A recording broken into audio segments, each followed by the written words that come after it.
Saudara-saudara yang terkasih, hari ini kita merayakan pesta kemartiran kanak-kanak suci yang pada zaman Yesus harus dibunuh karena suatu amarah.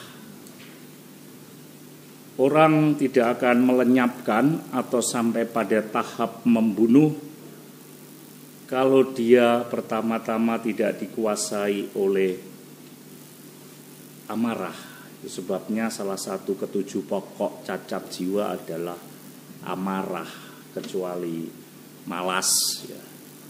Hampir itu ada di dalam diri kita semua.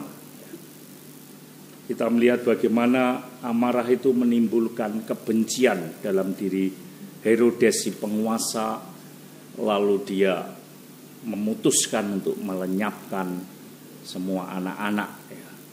Sebabnya harus diputus lebih dahulu supaya kita jangan sampai marah, ditahan. Kadang-kadang kita sudah tidak kuat Romo. Ya, memang siapa yang kuat? Tapi kalau kita andalkan Tuhan Allah kita, tidak ada sesuatu yang mustahil kalau kita itu tidak mampu. Tetapi justru Allah sendiri yang mampu menahan kemarahan kita. Coba kalau kita pikir-pikir, nah orang Jawa ngomong, apa sih untungnya wong ngamuk iku? Ketika kita marah, di dalam hatimu menyimpan bara api. Nah kalau bara api ini tidak dipadamkan, dia makin besar. Kenapa yang terjadi? Seluruh dirimu terbakar. Kalau sudah terbakar, siapa pertama kali yang kebakar? Diri sendiri, ya. Kalau sudah terbakar, orang tidak bisa memberikan sesuatu yang ia tidak punya. Anda setuju? Ada yang tidak setuju? Memang kalau Anda tidak punya duit, mau kasih duit sama orang, dari mana? Anda tidak punya pakaian, dari mana Anda bisa beri pakaian? Orang tidak bisa memberi sesuatu yang ia tidak punya. Kalau di dalam hati Anda yang ada hanyalah api, bara api yang besar, apa yang bisa engkau berikan?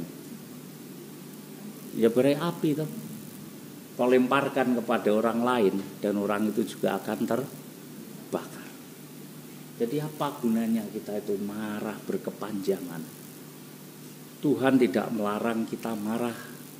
Yang dilarang Tuhan saat hidup manusia dikuasai oleh kemarahan. Yesus seringkali berkata, jangan takut. Emang tidak boleh takut? Boleh. Tetapi kalau hidup seseorang dikuasai ketakutan, itu Tuhan yang tidak suka. Sesuatu yang berlebihan akan mendatangkan suatu hal tidak baik. Kalau Anda makan terlalu lebih, akibatnya sakit kan? Di perut rasanya kan berdedek, makan mangan. Dampaknya kan juga tidak baik untuk kesehatan. Itu sebabnya kita melihat dalam bacaan hari ini, terutama di dalam 1 Yohanes 1:1-4. Ya, saudara-saudara terkasih, apa yang telah ada sejak semula telah kami dengar, kami lihat dengan, bukan ini yang 27 ya, yang 28 yang tadi 1 Yohanes tadi dikatakan, kalau tidak salah bacaan pertama mengatakan, Yohanes mengatakan, saudara-saudara terkasih, inilah berita yang telah kami dengar dari Yesus Kristus dan yang kami sampaikan kepadamu. Jadi mari kita dengarkan sungguh-sungguh, ini kata-katanya Allah, firman Allah. Berarti kata-kata dari Allah, bukan dari saya, bukan dari manusia siapapun, tapi dari Allah kepada Yohanes. Allah adalah terang. Anda akan buka di Yohanes, Injil Yohanes bab 8 ayat 12. Karena ini Yesus yang mengatakan sendiri, Akulah Tuhanmu. Ya, siapa yang berkata ini? Yesus ya, Firman. Firman yang menjadi apa? Manusia. Yang berkata Yesus. Sudah dikatakan bahwa dalam Yohanes 1 pada mulanya Firman, Firman itu bersama Allah, dan Firman itu adalah Allah. Dan ayat 14, Firman itu telah menjadi manusia. Berarti Firman itu adalah Tuhan Yesus, ya. Dan Tuhan Yesus berkata di dalam Yohanes 8:12, Akulah Allahmu, Akulah Tuhan. Itu Yesus berkata sendiri. Jadi siapa Tuhanmu? Siapa? Yesus sudah jelas. Akulah Tuhan Allahmu, dan dia berkata di situ, Akulah terang hidup. Jadi tidak ada terang yang lain kecuali terang dari Tuhan. Akulah terang hidup, barang siapa berada di dalam terang, dia akan tidak dikuasai oleh kegelapan. Jadi kalau kau hidup di dalam gelap, amarah dan lain sebagainya, kau harus tinggalkan. Selama engkau misalnya ya, di sini ini gelap.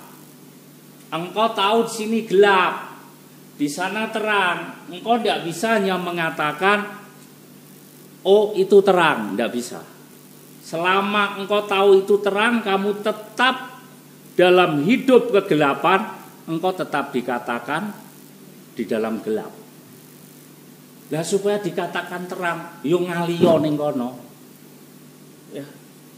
Harus kita datang ke terang itu supaya kegelapan tidak menguasai hidupmu.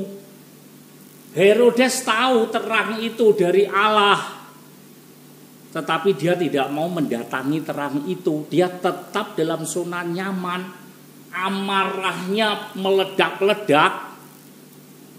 Dia tetap dikuasai oleh kegelapan. Begitu juga kita. Nah, ke pesta kemartiran kanak-kanak Yesus harus mengingatkan kita. Kita harus ada di dalam terang. Supaya kita memuliakan Allah tidak hanya dengan bibir. Bayi-bayi itu bagaimana dia bisa memuliakan dengan bibirnya? Dia sudah dibunuh sejak kecil. Jadi anak-anak martir suci ini, kanak-kanak suci ini memuliakan Allah tidak lagi dengan bibir, tetapi dengan apa? Darah. Sebab darah itu membuat manusia itu hidup.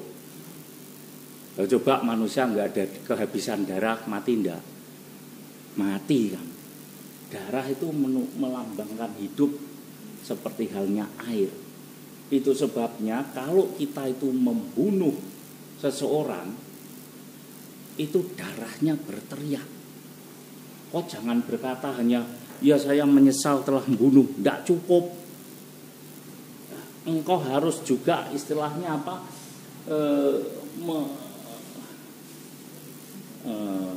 Apa gitu tuh?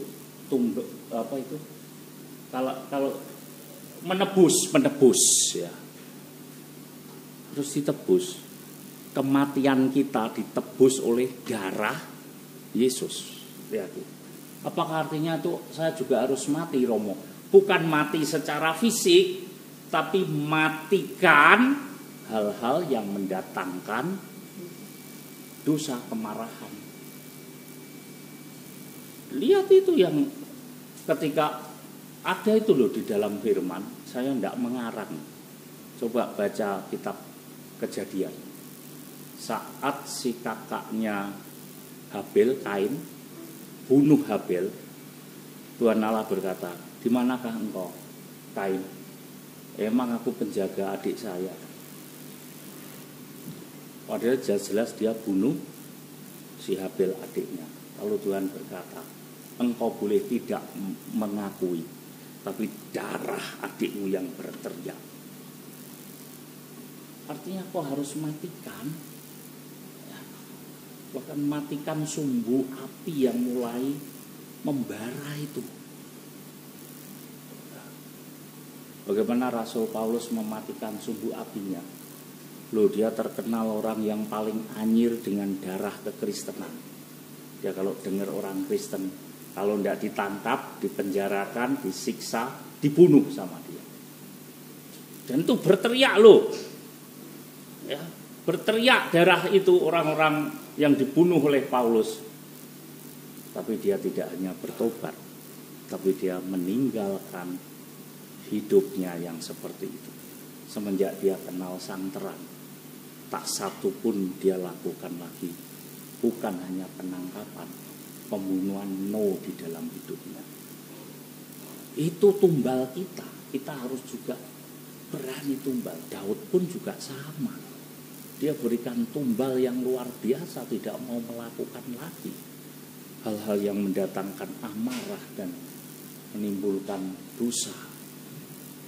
Nah, hari ini surat Yohanes menyatakan dengan tegas, mengutip dari Yohanes 8:12 bahwa akulah Tuhan Allahmu, akulah sang terang itu, dan kita juga dipanggil untuk menjadi martir-martir yang menuju kepada terang itu sendiri.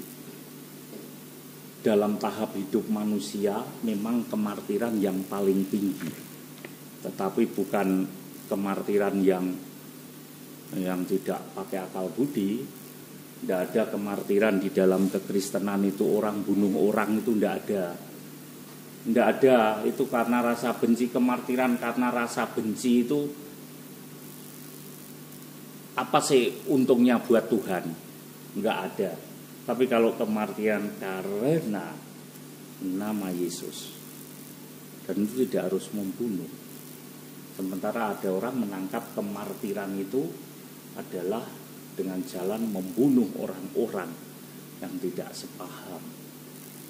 Nah, dan itu kita seringkali dengar toh. Apakah Tuhan Allah mengajarkan kemartiran macam begitu? Engkau bolehlah sebut kemartiran dengan dalih bila Tuhan, bila agama. Ngapain Tuhan harus dibela bodoh sekali? Memang Tuhanmu itu lemah. Tuhan kekristenan kita itu jauh lebih hebat dan tidak perlu dibela. Sudah jelas. Untuk apa bela Tuhan? Kayak dia tidak mampu aja bela dirinya sendiri. Ketika Yesus diadili, apakah dia membela dirinya? No. Tapi Allah Bapa yang membela dia. Dia tidak jawab apa-apa. Itu pengadilan Yesus itu.